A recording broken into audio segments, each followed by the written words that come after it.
ദൈവനാമത്തിന് മഹത്വമുണ്ടാകട്ടെ. ഇന്നത്തെ പ്രഭാത ധ്യാനത്തിനായി 15-ാം സങ്കീർത്തനം 2-ാം വാക്യം. നിഷ്കളങ്കനായി നടന്ന് നീതി പ്രവർത്തിക്കുകയും ഹൃദയപൂർവ്വം സത്യം സംസാരിക്കുകയും ചെയ്യുന്നവൻ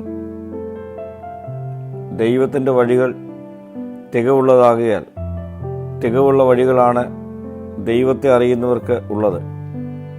ദൈവസന്നിധിയിൽ പ്രവേശിച്ചവരുടെ ജീവിതശൈലി എന്തായിരിക്കണമെന്നാണ് സങ്കീർത്തനക്കാരൻ വിവരിക്കുന്നത്. ആചാരപരമായ അനുഷ്ഠാനങ്ങളല്ല, ജീവിതശൈലിയാണ് നമുക്ക് ആവശ്യം. നിഷ്കളങ്കനായി നടക്കുക എന്ന് പറഞ്ഞാൽ നേരായി നടക്കുക എന്നാണ്. സത്യത്തിനു വേണ്ടി, നീതിക്ക് വേണ്ടി നിലനിൽക്കുന്നവരായിരിക്കണം. വിശ്വാസം സൽപ്രവൃത്തികളാൽ വെളിപ്പെടുത്തുന്നവരായിരിക്കണം. ഹൃദയത്തിൽ സത്യമുള്ളവർ ആയിരിക്കണം. ഉള്ളിൽ സത്യസന്ധരായിരിക്കാൻ മുഖസ്തുതിയോ സംശയം ഉളവാക്കുന്ന വാക്കുകളോ ചതിവോ നമ്മുടെ മനസ്സിൽ നിന്ന് ഒഴിവാകണം. യേശുക്രിസ്തു ആത്മാർത്ഥതയുടെയും പരിശുദ്ധിയുടെയും കണ്ണാടിയായിരുന്നു. നമ്മുടെ ജീവിതം അതായിരിക്കണം. വാക്കും പ്രവൃത്തിയും ഒന്നായിത്തീരണം.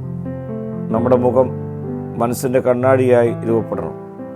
പ്രിയ സ്നേഹിതരെ, നിഷ്കളങ്കനായി നടന്ന് നീതി പ്രവർത്തിച്ച് സത്യം സംസാരിച്ച് കപടതയില്ലാത്ത അനുഭവത്തോടെ ജീവിച്ചാൽ ദൈവത്തിൻ്റെ കൂടാരത്തിൽ വസിക്കുന്നവരായി നമുക്കും തീരാം.